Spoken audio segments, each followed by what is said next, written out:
Good afternoon, ladies and gentlemen. Welcome back to our COVID webinar on COVID updates from ICR in Setia Alam.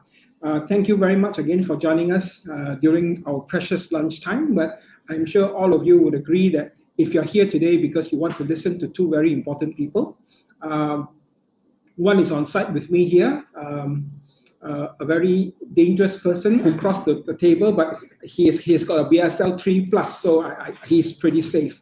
I'll introduce him later, but the first speaker today will be Dr. Hani binti Mat Hussein.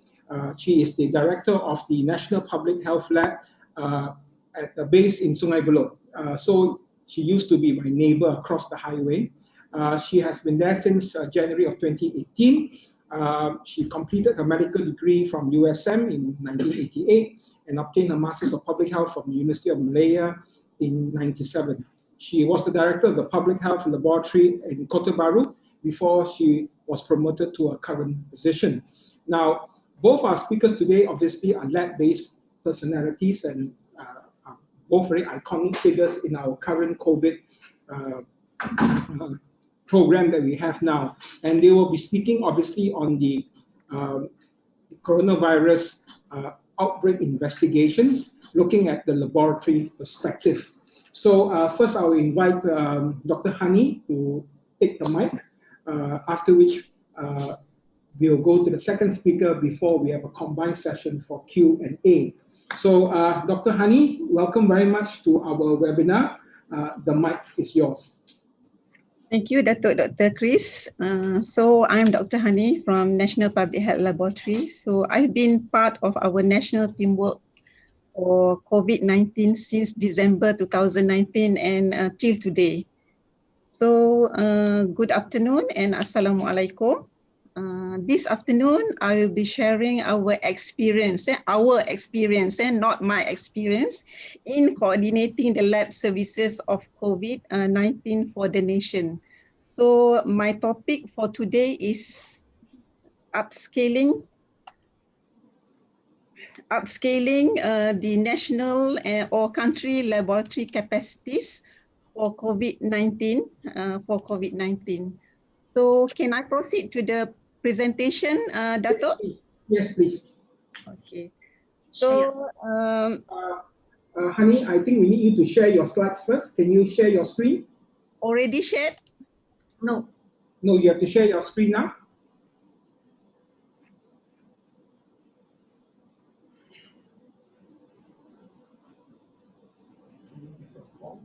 Super IT officer. Yeah. Okay. Okay, you got it. Good. Okay. So, Slide view. Okay, this is my first slide. These are all the coordinators for COVID-19 lab, all the heroes and heroine for the labs COVID-19, and led by our Deputy DG, that is yang berusaha Dr. Hisham Shah Ibrahim, and my left side is Dr. Arni Talib, the National Head of Pathology Services, myself, and Dr. Mawadah from Medical Division HQ, and our heroes, Dr. Ravi from IMR. And next, I will be sharing on the timeline of our national country laboratory capacities for COVID-19 and our component of lab preparedness and a few limitations, especially in first and initial phase. So for the introduction, the COVID-19 pandemic in Malaysia is part of ongoing worldwide pandemic of coronavirus caused by SARS coronavirus 2. And for information, on 24th of January, the National Public Health Lab received 8 samples from close contact to positive case from Singapore. That is the travelers from China. And we received the samples from Johor Bahru Public Health Laboratory. And on 25th of January, 3 out of 8 samples turned out to be positive for SARS-CoV coronavirus 2. So since then, few cases were reported, which confined to imported cases, and until the localized cluster began to emerge in March. So the largest cluster was linked to a gathering held in Sri Petaling, Kuala Lumpur, that is in late February and also early March. So leading to the massive spikes of local cases and exportation of cases to neighboring country.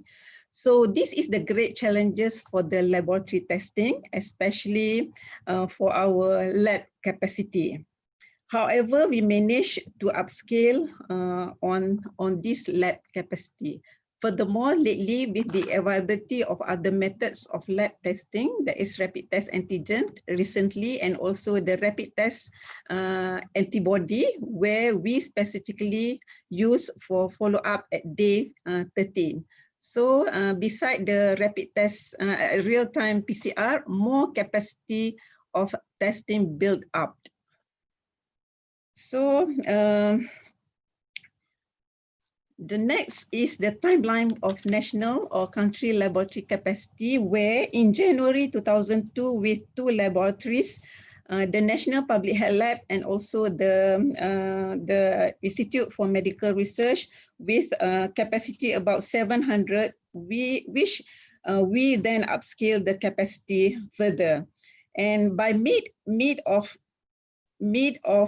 February, all MOH laboratory, the public health labs, all the 4 other regional public health labs, selected 12 hospitals labs, and also with the existing MKAK and also the IMR, we managed to upscale the capacity in mid-February, and followed by the laboratories from the universities, military hospitals, and also the private sector.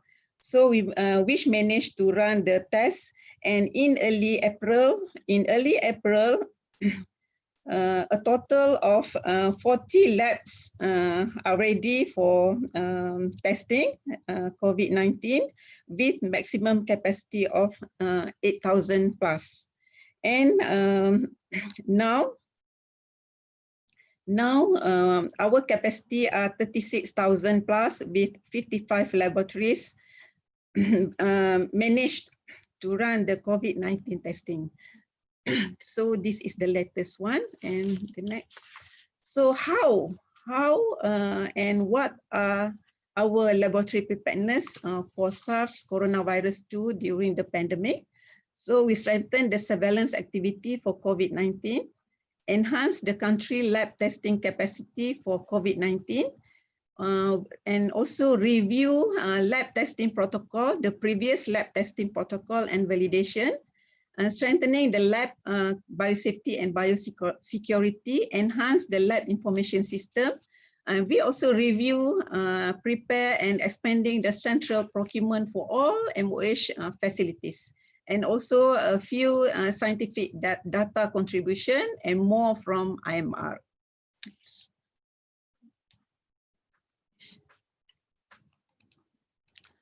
Okay, for the first one, the strengthening surveillance activity for the COVID-19. Okay, so upon alerted by unusual case of respiratory illness of unknown etiology reported in Wuhan, China in December 2019, we did close monitoring of ILI surveillance activities in our health clinics and SARI surveillance in hospitals. This is to support the early response and rapid case detection towards potential outbreak of COVID-19 in Malaysia. However, now we still continue the close monitoring on surveillance for both ILI and also the SARI activity, but with the purpose to detect any transmission of SARS coronavirus 2 in the community. So this is by expanding the Sentinel site throughout all the states that is in our health centers. The next one is enhancing the country laboratory capacity for COVID-19 by reviewing the lab protocol and also validation. So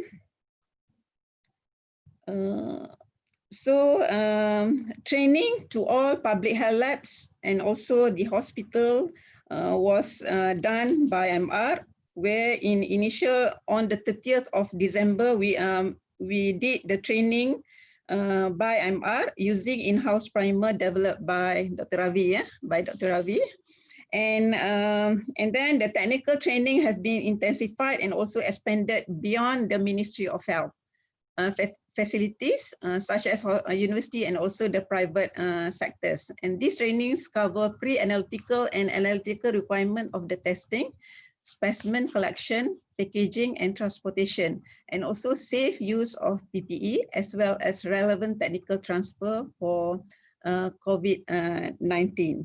And in early stages also, we communicate with WHO, especially for the support on reagent, that is primer and probes.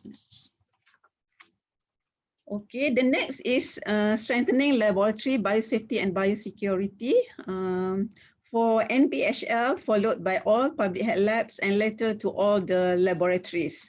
So through the Institution of Biosafety and Biosecurity, that is IBBC team, we have looked into the in-house biosafety and biosecurity requirement and also the practice of laboratory with reference to the WHO and also the CDC guidelines.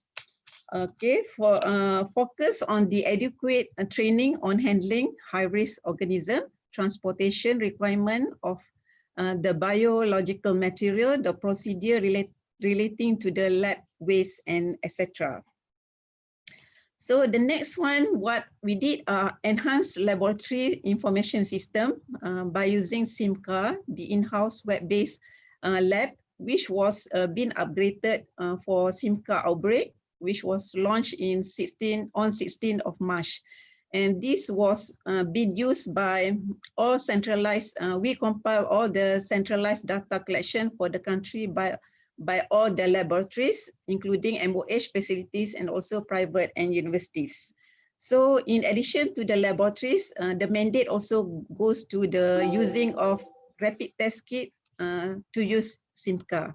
And further integration with the integrated with the system under the CPRC, Ministry of Health, that is eCOVID. Okay, this is the example what we managed to compile all the data and information from all the labs, including the private labs. However, we have a big limitation on details info from the private labs. So from all the data, we managed to monitor all the specific variables, and also, for example, the special target group, the MCO, close contact, religious group.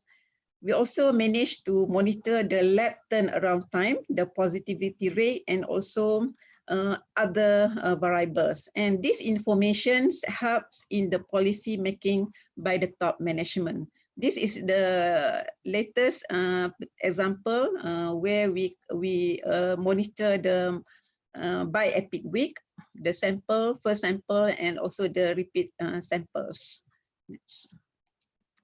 Okay, the scientific data contribution mainly from IMR, but I share our scientific contribution from National Public Health Lab, where the first the 3 samples out of 8 samples we received, we did the virus isolation and culture in the cell line, where it shows the presence of CPE, cytopathic effect.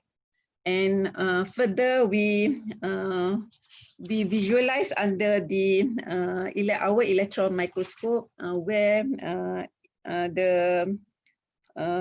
we visualize which showed the visible coronavirus with the crown.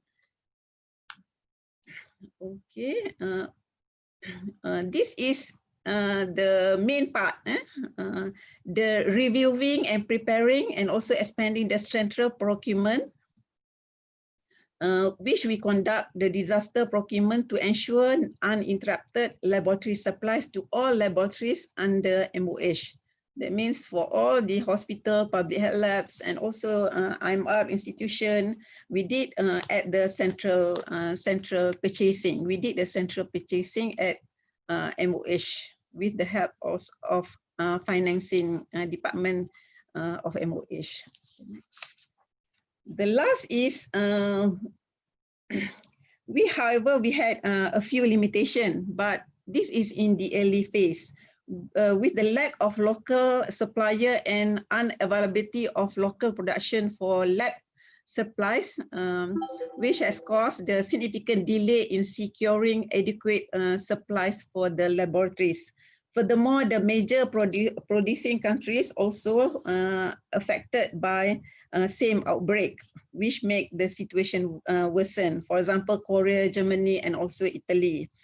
And during the early phase of pandemic also, there's a sudden increase in the workload beyond the maximum capacity, laboratory capacity, and limited capacity of outsourcing lab has caused delay in laboratory TAT for the testing. This is occurs after EPIC week 12, where the it's related to the cluster in religious group at Sri Petaling. However, we managed to overcome the limitation with upscaling the country lab capacity. I think that's the last slide. Few words before I end. We test, we manage, and we must win. So that's all. Pass back to Dr. Chris. Thank you, Dr. Hani. Hold on to your questions. The questions will come later after our next speaker. So now, let me introduce the next speaker. Old friend of mine, when I was still linked to the Ministry of Health, Dr. Ravindran Tayan is the head honcho for virology at the Infectious Diseases Research Center at the IMR here in Setia Alam. He is a molecular virologist by training. He is also the director of the WHO National Influenza Center, as well as the coordinator for the WHO National Polio Laboratory. He has been with the virology unit at IMR since 1992 and has been involved in viral outbreak investigations, including COVID-19, polio, and measles in 2018, 2019, rabies in 2018, Zika in 2016, Ebola and MERS-CoV, avian influenza in 2014. Suffice to say, he has been kept very busy. So who says infectious diseases is going away, huh, Ravi? He is also a member of several expert panels, including IMR, MOSTI, CREST R&D grant application, as well as the viral expertise panel. Now, he may want to add some more introduction in his lecture afterwards, but he will talk to you about going forward with the COVID-19 and what IMR hopes to do in the months ahead. So, Ravi, you have the mic. Thank you very much, Dato. Very good afternoon to everyone. Dato Chris, Dato Go, and ICR members for organizing a very good webinar. I think it's an opportunity for us to share our experience as well.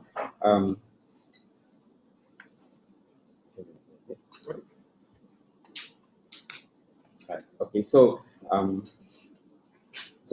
this is the my content. I'll be talking about the preparedness of IMR in the face of COVID-19 and the procedures. I'll be sharing a bit of procedures as well as the coordination of laboratory service. I think like what Dr. Hani discussed, there are 4 of us who actually coordinate the services for the whole of ministry.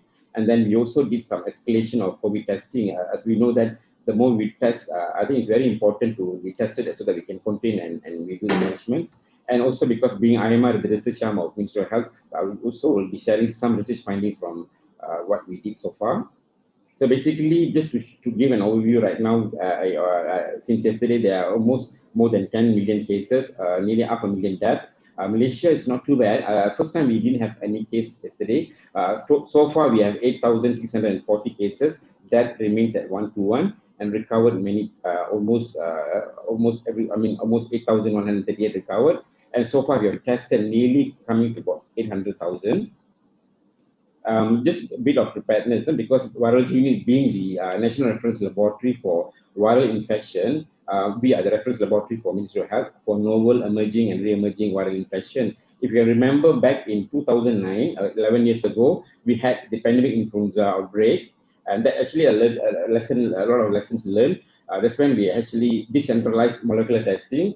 And at the same time, we also develop our own capacity to detect viral infection, especially those of an important public health, important in Malaysia.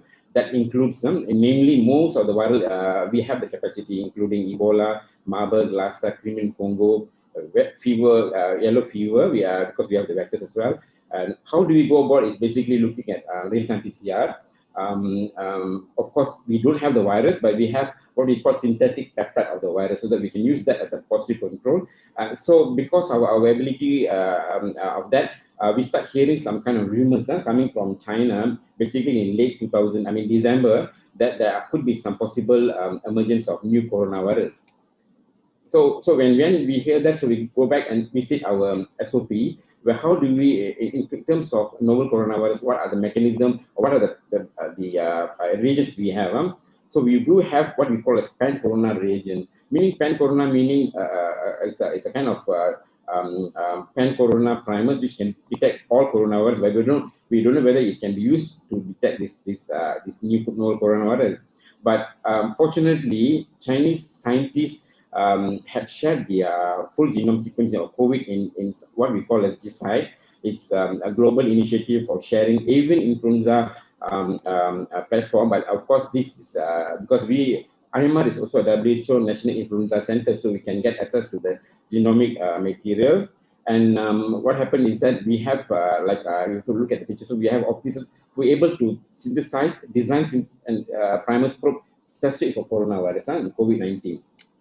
That's a turning point. So that really enabled us to order these reagents, and it arrived quite soon. At that point of time, it's not too bad. Within a week, the reagents arrived. And I think from Jamal in UMC was very forthcoming and giving us positive control. This positive control was SARS-CoV-1, because we know SARS-CoV-1 and SARS-CoV-2 share almost 85% similar. So which means we can use this, so it can even detect so we use that as a positive control. And you successfully optimize this test on 22nd January. It's very important because, like what Dr. Hani said, we had cases of tourists from China who actually entered Singapore, but then they proceed to travel to Malaysia.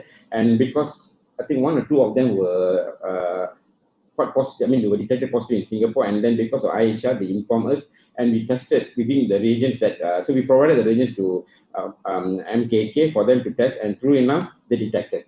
So that's a turning point, because we detected our first case of coronavirus. So that started with the preparation that we must, that means it's already arrived in our shores. So we have to get ready. So it started with that. So so how do we go about preparing? Is basically staff are trained with a normal PCR method, but this is another refreshing training for them. Start with briefing, and because this is something new, so we have to collect baseline serum from our staff, and then we also collect it now, because then we have to compare the serum pre and post testing. So basically, also teach them how to wear PPE, the proper PPE, because we don't want any breach of PPE during actual testing. And the staff includes not only from virology, we also, because we know we may to upscale the need, so we do engage in staff from IDRC's Infectious Disease Center, as well as from other centers in IMR. So a lot of support we get from other staffs in IMR, and they all were trained before we included in the testing. So, and also because at the same time, WHO also shared a protocol based on Komen-Drosten, because Komen-Drosten had actually developed a protocol previously for the SARS-CoV-1, and so they also shared on the 17th of January, and which also utilizes real-time PCR platform for detection of COVID-19. So that particular protocol includes two target. Basically, just like if you look going back to MERS-CoV, or even so, we usually have a screening target which is based on envelope, and then you also have a confirmatory target ORI1A, B, which is also called RDRP. So how do we interpret results? Basically based on kits that we use. So some kits have 38 CT value as the cutoff. Some kits will have 40. So basically we put 38 to 40. So any CT value that is below 38 to 40 can be considered as positive. Anything above that is negative. And also they have to look at the curve, whether it's a sigmoidal curve and interpretation. But having said that, if you have detected a case, initial case, for the first time, a CT value of 38 to 40, we always suggest to repeat the test with the fresh, because sometimes 38 to 40 meaning very low wire count, it could be less than 10. So whether it is truly infective or not, so we have to look at that. So usually what we do is request for a second sample. And again, because moving forward, I think WHO do share in places where there is high prevalence of COVID virus, there's no need to go and do single target, no need to do a dual target. So which means if you're going to do that, you have to do something called a correlation study. Basically look at whether it's in Malaysia right now, we are not considered as because we have moved from that high, in fact, we have like zoning, like for example, red zone, where at that point of time, you have more cases. And so basically now it's not so. So we still go back to the screening and confirmatory target. So that's the gist of, but if there are needs to look forward, we have to have the correlation study, meaning that compare the two markers to one markers and see if it's correlate, that's fine. So how do we report results? So all these results must be important because after you test, you have to contain them, and so that you in contact tracing. So immediately you have to inform CPRC, and then if you look at the graph, that is how a typical sigmoidal curve looks like. So basically, it has to be sigmoidal. That's when we will think it's positive. Basically, interpret them.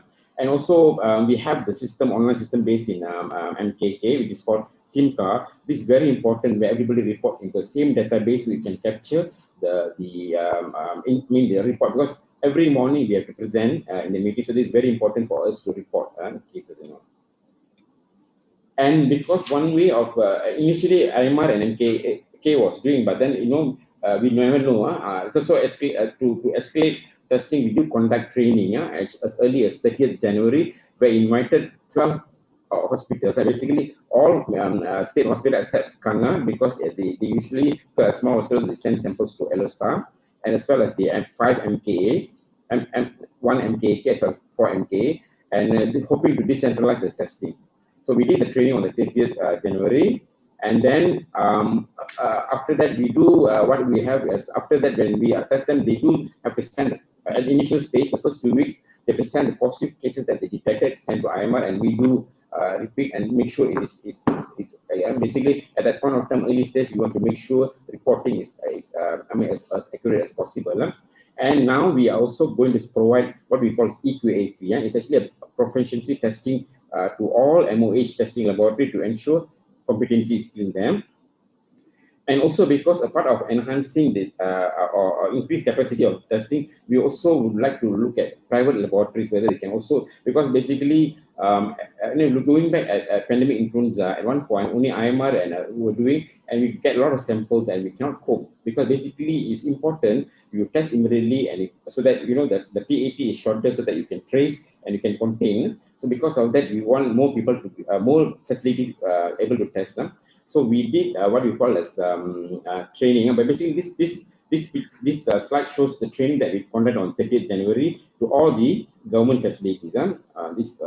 That's subsequent to that. So they are based in everywhere. Now, in fact, there are also these are all labs that has molecular testing laboratory. But in addition to that, we also want to we actually included more hospitals like Cebu, Tawau, but they may not have a laboratory. They may have in future. So what we plan is to give an easy gene expert, where you can just slot that, basically. So there are some ways of detection, laboratory capacity.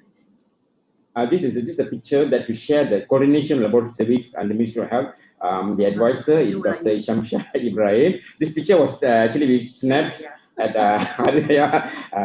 so gathering. So it's all social distancing is there. So and so just to introduce this, Dr. Arni Talib, HKL, Dr. Hani Mat, I think you just listened from just now, Dr. Mawara Ghazali from Perkembangan, and me. So our service, in addition to every morning we have to report during the meeting by Dr. DG, we also provide some suggestions. We also coordinate purchasing of reagents, equipment for the other facility. This through central purchasing, setting up assay, monitoring reagent, because we have to ensure at the point. One point was very critical. If you look at in March, at that point, because after the case increase after the Sirip Taling, so a lot of people would like, and simultaneously they also increase in cases in other countries like Germany, Italy. So not easy to get reagents. So that's what I think is important for us to develop. Local companies as well develop capacity to develop the test. This is very important. It's a lesson learned, but we hope we for the future. It's good for that. In addition, we also evaluate kits, and because on the market at that point of time, lots of kits come in, real-time PCR comes in, antibody test comes in, antigen test, and so it has to fulfill certain criteria. So we do evaluation, and also testing laboratories. We do what we call as audit. We do auditing some labs.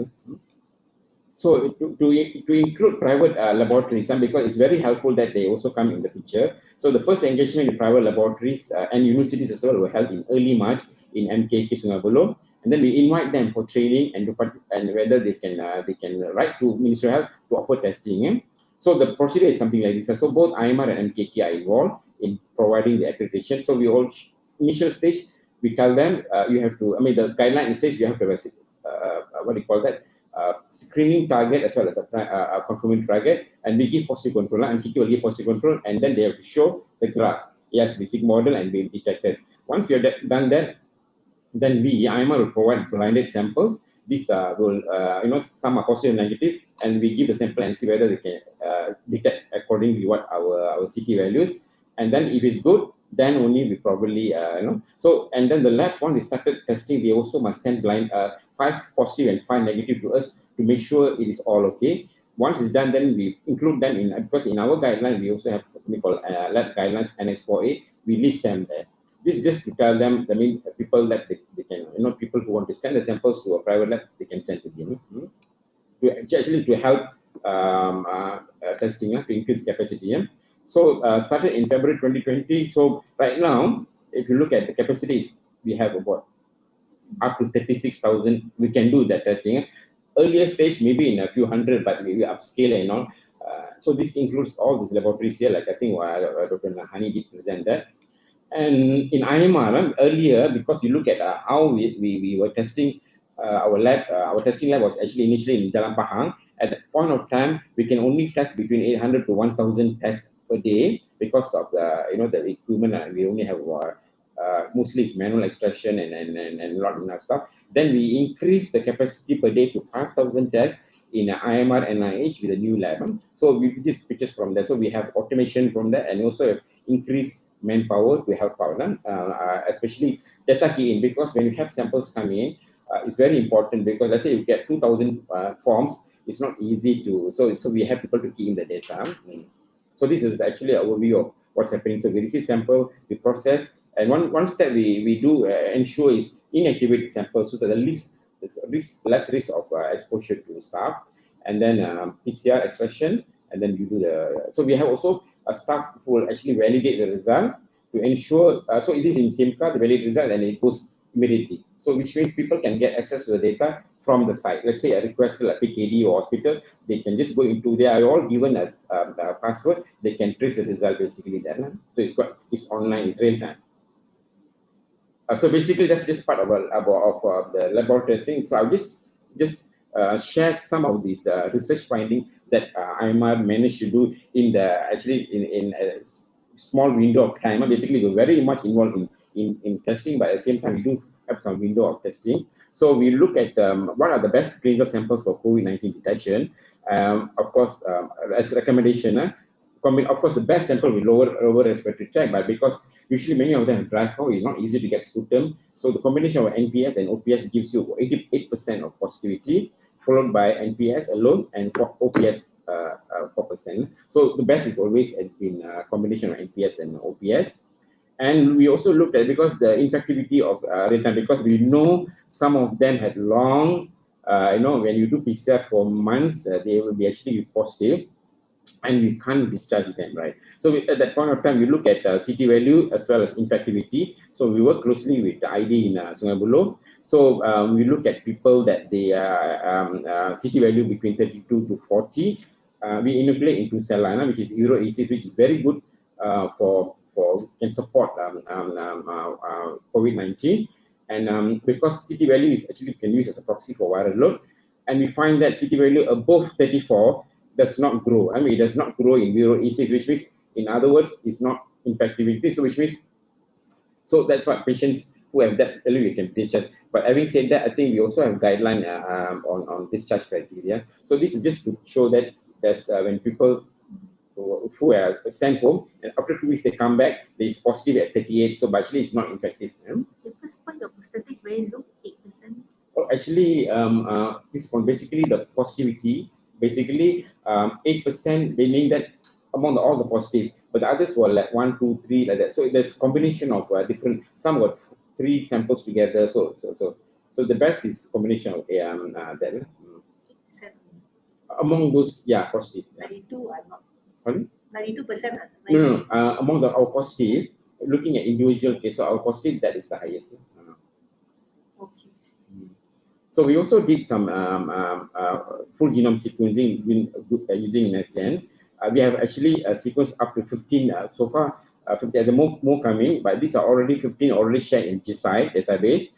This includes virus from the first wave. First wave meaning that in the early stage, with the first 1 to 22 that, and after the second wave.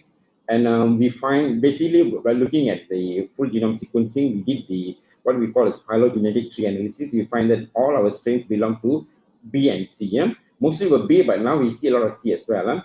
Strain B can be divided into ancestral, that means it's coming from Wuhan, and after that derived. Because as you get, initially was B ancestral, but as passes on to a lot of people, because this is an RNA virus will mutate as you pass from the first gen to second gen to third gen. So you will see a lot of mutation. And also we see a distinct branching out of strain C. Now we're seeing that we know strain C also mostly from European and Singapore, but we also see strain C, especially some of those members from the Siripetaling, Siripetaling gathering. So some members were mostly from strain C. But fortunately, this is very important. Fortunately, we did not find the distinct mutation of DG14G mutation, which is actually based on the spike protein. You know how the virus goes into our bodies through the spike. From the spike, I go to the ACE receptor. We didn't have that. Why is it important? Is because of there are some papers looking at DG14 mutation. When you have the G mutation, which is actually expected to glycine, those with the G mutation, it is more transmissible, and also it may not provide as equal antibody reaction as if you did. So there is some limitation basically there. So currently we don't have. We have done basically on the 15 isolate, we didn't have that, but we are still doing more sequencing. Basically, this is just on perspective. So we're looking at if you look at this slide, so you have the nucleotide change. We're looking at spike protein only right now. So some what we call is active mutation. Usually when you say active mutation, there is amino acid changes. Some we say there's no amino acid change, that means it's silent mutation, or there's nothing. So it doesn't cause any kind of change to the structure. In addition, we saw one deletion, a deletion of 5 amino acid in that one particular case, but we couldn't see anything whether, because that's it, the mutation, the deletion is only in that virus and then that particular strain, and we didn't see anything. So sometimes deletion can result in a very poor, the virus can just disappear, or sometimes the other way around, so we're not sure. But most importantly, currently we didn't find any D614G in the spike protein. And also other reported mutation like S943, these are all from the spike. We did not find any mutation. So far, basically, that's all. So this is an overview. So thank you very much for your attention. Thank you, Dr. Ravi. Thank you very much. Now, we are open for questions, and I'm sure all of you who are familiar with the webinar will know how to post your questions into our usual format. We are still using Slido, right? Yeah, so proceed that way. But I have a few questions. I'm ready to go. Maybe. Ask Ani Talib to share hospital. All right. Oh, okay. Is Ani Yes. ready? Hi, Dr. Ani. Oh, Hi, Ani. Hi.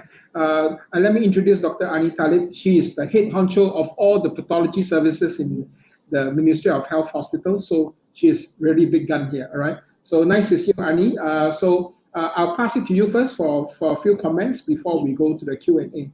Dr. Ani.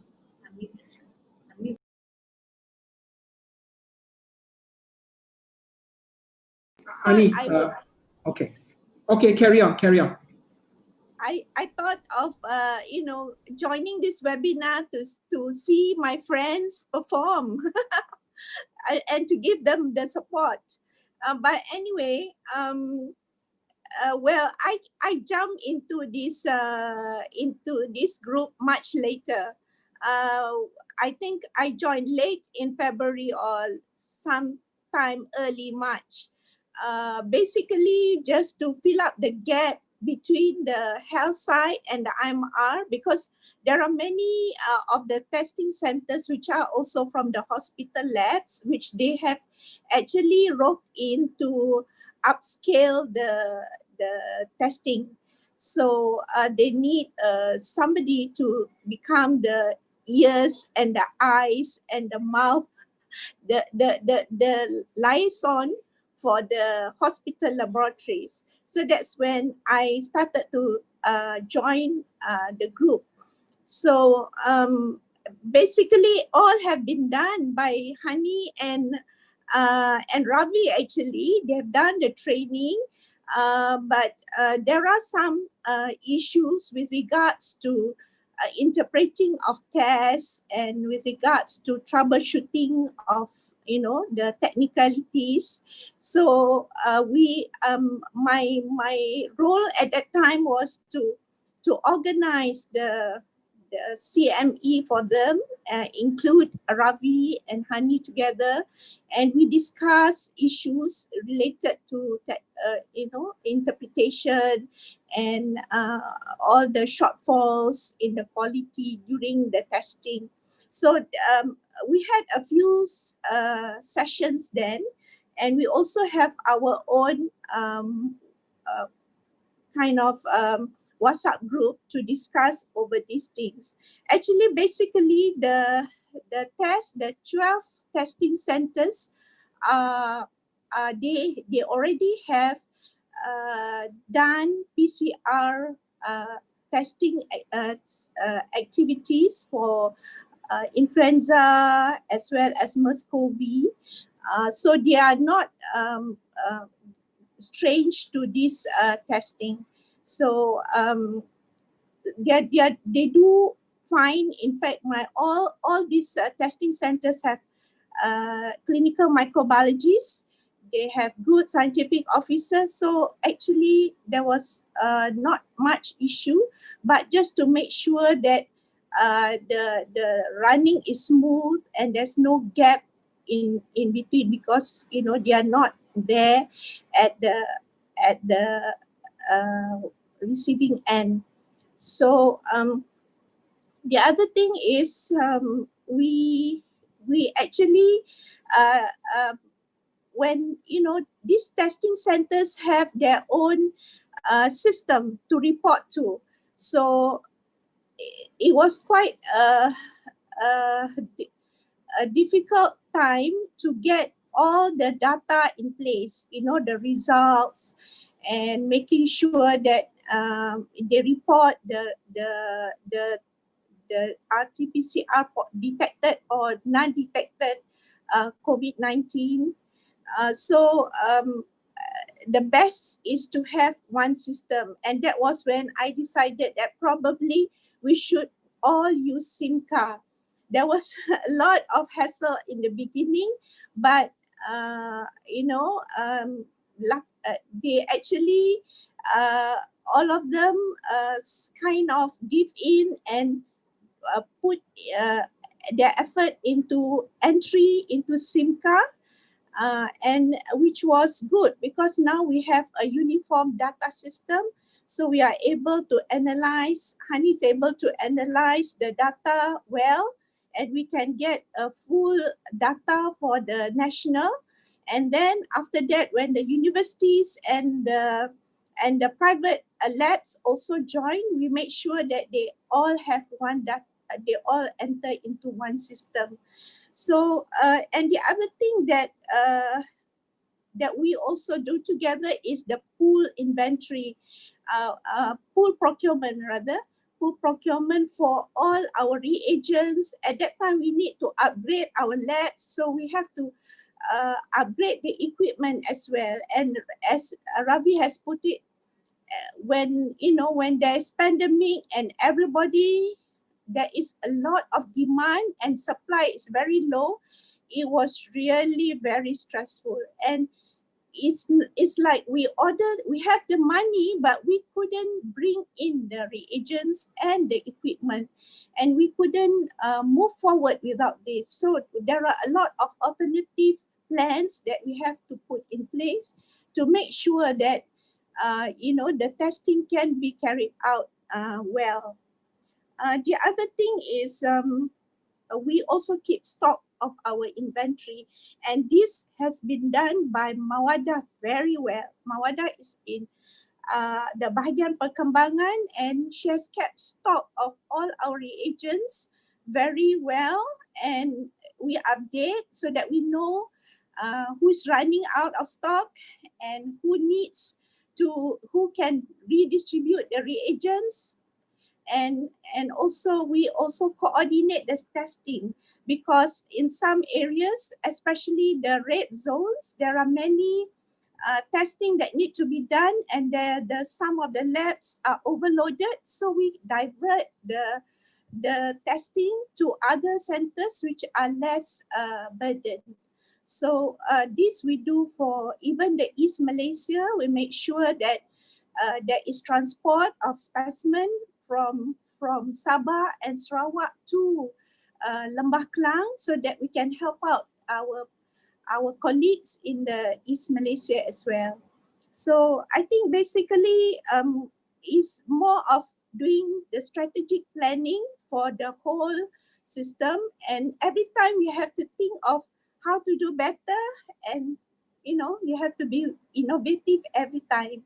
And the other thing is we also help the CPRC in setting up the labs, the mini labs in KLIA, so that they can provide the testing for the people who are returning home to Malaysia, so that the home surveillance can take place faster, and those that are positive can be diverted to the hospitals as soon as possible. That's all, Dr. Chris, from me. Thank you, Ani. No, don't run away, Ani. I'm sure there are questions you may have to answer as well. Yeah, sure, no problem. I'm sure you know this is KKM. Whenever you join something, you are stuck forever. So don't run away, okay? Don't run away. Let me say this, and I think it's, I know DG himself and other high senior officials have mentioned this, but then I think there's no question, and we all know how important testing is in any outbreak management. And I think all our colleagues who have spoken so far have contributed a big way in making sure we have a solid testing platform. I don't think we'll be at our current position in the control of COVID without a strong testing platform. So I just want to congratulate all of them and thank them for their service, for their sacrifice, and for all the blood, sweat, and tears the last 5 months. The good news is Ravi is still alive, so I guess it's okay. You survived it, which is great. And so really thank you for all your contributions. I'm going to move to questions. The questions are getting longer and longer, so it's going to be fast and furious. I hope all the speakers will try to be as brief as possible to finish as many. Right, okay, I have just one issue I want to highlight, because just for the sake of the non-lab-based people who may be listening in. Ravi, you mentioned something about CTs, right? Cycle threshold. Just maybe you can just give a short explanation what the psycho threshold means in terms of the PCR platform. Yeah. So basically, CT value is actually in the PCR platform is inbuilt into the machine, where what it measures is actually fluorescent signal. As during the experiment, during the test, there will be like what we call probe, and because the probe once is when it's bind to your target, that's when you will be amplification, and as the signal goes more and more, it will be captured by a kind of detection in the machine. And so it will be like so it's an inbuilt threshold is an inbuilt in the machine, which will minus the background, and as it passes a certain threshold, it becomes positive. That's how we will evaluate. But having said that, it has to be a sigmoidal S curve. That's when we say it's either it's positive or not positive. So let's say if CT value KIC says 40, so above 40 is negative. But having said that, if a CT value is, let's say, between two type of sample, who you think has got higher viral load is the lower CT value, the higher viral load. So a CT value of 15, usually a person has got higher viral load, which means also translate into higher risk of transmission, as compared to a person who have got a CT value of 38 may not be, because very low, and also our study shows that 34 and above, there's no means of surviving, the virus does not survive. So that will give you an indication. Okay, yeah. Just want to clarify, because when we changed the guidelines for discharge, some people didn't really understand that very well. It's just a fine-tuning of a positive, negative result based on PCR. Thank you very much. Okay, here comes the questions, fast and furious. I think maybe first question to Ravi first, all right? I think somebody asked about the heat. Oh, yeah, okay, then. You'll go, because we can't ask every question, Ravi. You'll be here the whole day, all right? Okay, Ravi first. Do you know if studies have been done in Singapore to confirm whether their reported 382 nucleotide deletion strain is attenuated? I know it's a mixed crowd listening to this, so try to be technical without being too technical. Is it okay? Thanks. Okay. So basically, in Singapore, whether they are reported 382 nucleotide deletion, because there's there's a huge deletion, whether it's attenuated or not, we are not sure. We too had deletion, but our deletion is very short. It's about 150 nucleotides in one particular case, which resulted in 5 amino acid deletion. So I'm not sure, because 382 is huge. Whether it is, they say they have to, whether it's attenuated or not, because usually in when you do a passaging in the cell, when you're growing, when you do passage, there will be deletion. But to have 382 deletion is something very unusual, but probably they need some more data. Okay, all right. I'm not sure whether it should be Ravi or Hani. The question here is about, of course, our rapid antigen test, which we have been using for a couple of, maybe a month or two now. Can someone maybe address this? Maybe Dr. Hani or Ravi? Yeah, so we did the evaluation in IMR, the sensitivity. So basically, our take is that at one point, there were not many kids that were able to have very good sensitivity, because at one point, we put a cutoff of 80%. There's only one kid managed to get that. So when you say sensitivity, is basically the ability to pick the correctly of the sample, and specificity is not to pick others. Like for example, you pick up other coronavirus, which that's what we do as specificity, or other respiratory viruses, basically that. And so we have evaluated currently one, but there may be more, because when you do evaluation of rapid test and test, you need to have patients in hospital. But because not many patients, now we have what we call we also optimized spike sample. It's working very well, and we have tested 2 tests, and it's also within our. So maybe it'll be useful that way. Okay, thanks. Maybe Dr. Hani here. The question here is, do our labs do heat inactivation of specimens prior to processing? And if so, how is it done? Maybe Dr. Ravi also. The technique. Okay, I'll pass to Ravi. Okay, Ravi. So, because one way of doing to ensure less exposure, because so we use what we call heat inactivation, because basically for Ebola, WHO do recommend heating up at 65 degrees. Of course, it's not Ebola, but we don't know how. So we use 65 degrees Celsius to ensure it does not affect the quality of testing. So we do initial step. We do a comparison. We do inactivation, the same sample without inactivation, and we compare the CT values is identical.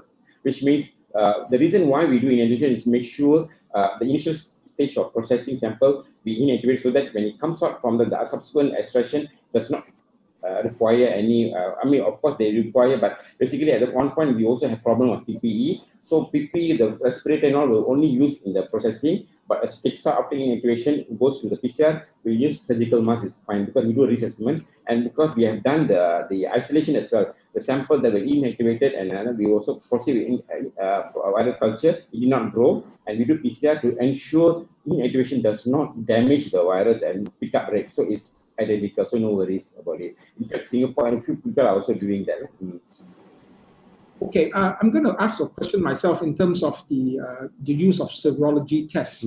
As you know, there's still a lot of controversy around the world. The tests have not been so great so far. So I know we have access, or we're beginning to have access to some serology kits now. What's the current situation? What is our experience with serology tests? So actually, there are basically serology will only tell you exposure. So that's the reason why we do not use screening. But it'd be helpful to look at prevalence the kits that are, there are two types of kits. One is the rapid antibody test, and also a ELISA kit. So this quickly will tell you exposure. So we are looking at usually IgM comes out day 8 and then IgG comes out at day 14. So we are looking at the sample, and some of the RTK antibody have very good sensitivity and specificity. So more importantly, for looking at people who have been having the neutralizing antibody, it's important to have what we call a neutralizing antibody test. Previously, when you do that, you have to grow the virus in BSL-3. But I think Linfa and group from Duke and US have developed a kit called CPAS, and it has the ability to detect neutralizing antibody, but in a BSL-2 lab. There's no need to grow the virus. So that's what we're going to. So there is a study that we are looking in IMR, looking at both the longitudinal study as well as we want to see how long the protective antibody lasts, as well as looking at a simple prevalence where we work with NHMS. So we're going to do that study as well. So over here, so the RTK antibody may just tell you exposure, but more importantly, we want to see whether the antibody actually is a protective antibody. So you have to do a special CPAS as well. I'm just asking about the RTK antibodies. Of course, it shows seroprevalence. Correct. All right. We don't know how, because we haven't tested everyone in Malaysia, of course not. But this would be a good time to look at how widely spread it is, because we know a large proportion, up to 85, maybe even 90% of the population may be asymptomatic. So how sensitive is our RTK antibody test? So the RTK antibody test, looking at the samples that we have, confirmed positive, it can go up to about 90%. Some of the antibody tests that we have in RTK, and it can pick up more than that. But having said that, because looking at papers that comes up from other country, we are not sure how many people actually have the antibody. So this is because it's a panel of sample truly positive and we test for sensitivity. But how in the population? So this is very, because papers that come from like Milan or even from Hubei, it's about 10%, even in a high. So we're not sure whether the virus is so clever that it sort of hides and does not expose to the immune system. So there are things that we have to learn and sure. It also depends how long after the infection you do the RTK antibody test. That might affect it as well. All right, I won't take all the time asking my own questions. Can I add on? Sorry? Can I add on? Ani, Ani. Okay, Ani, yes, please. Dato', maybe I would like to add on serology testing. At present, our Ministry of Health already used the rapid test antibody, but then for those who are positive on day one, for those who are negative for day one, they have to repeat at day 13 before discharge from home surveillance order. Okay, yeah. So that's part of the public health policy, isn't it? Yes. The KA has already started that. Yes. Thank you. Right. Okay. I'm going to ask Ani a question because you look after all the service labs in all the Ministry of Health. Ani, as we go forward, the numbers now look good, but of course all of us are nervous about a possible second surge. As we open up the economy, there'll be more human-to-human interactions. So I think we all need to be prepared for a surge. So going forward, how do you think? What are the major challenges you foresee for our laboratory services in dealing with a surge? I think we are prepared well, but going forward, are there any areas that you think that may be a problem for us going forward? Well, going forward the research, we must make sure that all our laboratories are fully stocked with, able to carry out the tests immediately when there's a surge, and they should look into the quality of the testing. I think quality of testing is important because then we are assured that whatever test that we produce, results that we produce is reliable. So we in the we are already setting up the quality committee to make sure that these laboratories comply to the standards and also to the quality assurance program. So we make sure that these laboratories also take part in external quality assurance in future.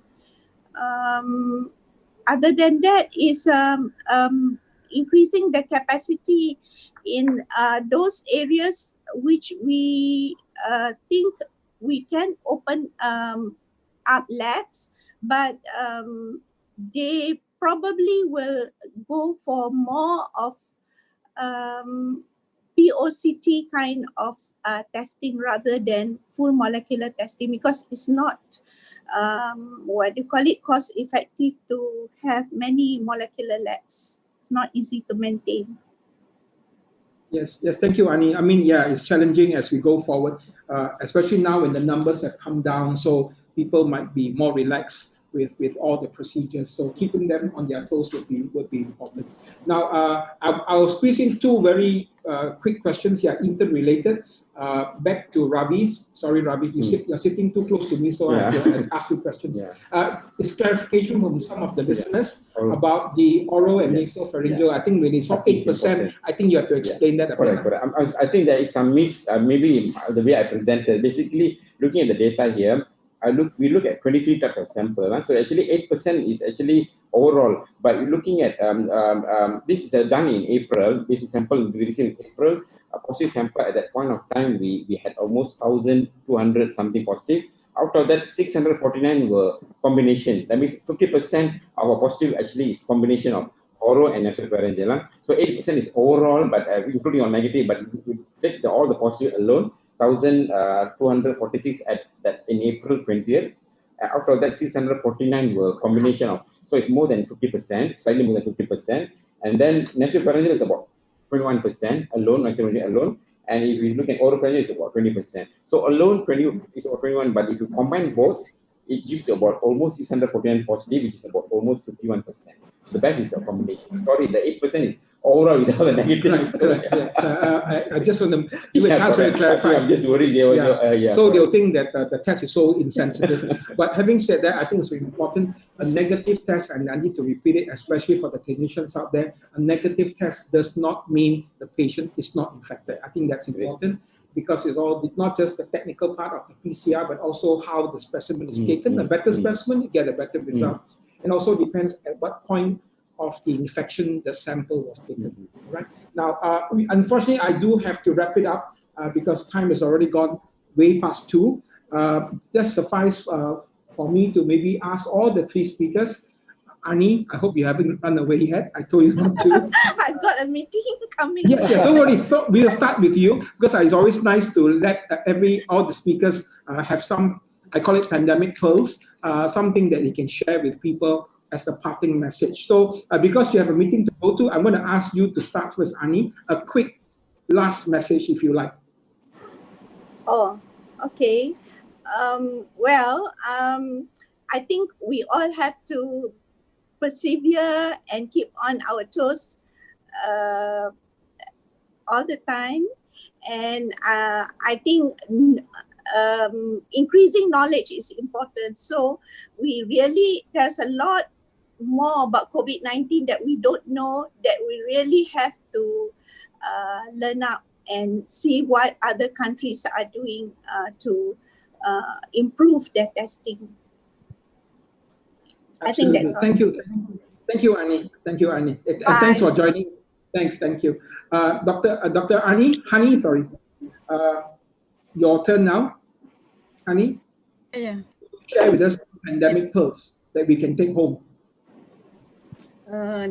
Dato, I think laboratory is the core component of COVID-19 and also all other infectious diseases. So we must be ready at any time. So that's my last words. Okay, I guess that message is especially for your lab staff lah. Okay, Ravi. Thank you, Dato. I think that for us to come up from where to here, I think everyone contributed, and think lab is one component, and I think for us to combat together is something a very good lesson learned, and I think we should work together like how is a success. And I think this can be used as a model for future, outbreak. For viral outbreaks, just again we heard something like pandemic. They say there's another potent pandemic, influenza. So this is going to be that. It's going to be with us throughout. So it's just that we get used to it. Okay, thank you very much, everyone, to all the two speakers and also our panelist, Dr. Arnie. I just want to thank all of them for their time and effort, and also for all those who have tuned in to listen. Thank you very much. As a parting word, I think it's important that yesterday we had no local transmission among our local people. We had one imported case. We all saw the figure one yesterday, but I think it's a good reminder for us. The virus is still out there. Dr. Tedros from WHO earlier this week declared the worst has yet to come. Obviously, he's looking at the global perspective, looking at other countries, and Malaysia can never be safe without the other countries being safe. We are too connected, obviously. So I think I urge all of us to continue to keep on our toes, and I'm sure our laboratory staff will continue their good work and provide the support as we go forward. So with that, I hope all of us had a beneficial time this afternoon. Time to get back to work. It's a working day for most of us, except me. And we welcome you to join us again for our next webinar on COVID-19 updates. With that, thank you very much and have a good week. Goodbye. Thank you very much. Thank you. Thank you, everyone. I had to cut short something. 1 hour is so I had to cut short that because people